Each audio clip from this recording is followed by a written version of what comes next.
show you why more content isn't the answer. This sheet helps me reuse what's already working without creating from scratch every time. Over here in L, M, and N, I track quiet signals here: saves, comments, reposts. This tells me what content has real utility and not just surface engagement. If something gets saved or reused, I know it's valuable. That means I can build on it, or I can republish it with a slight twist.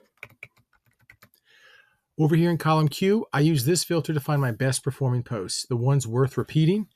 With the drop-down filter, one click, and I know exactly where I'm going. And I've got a short list of proven content.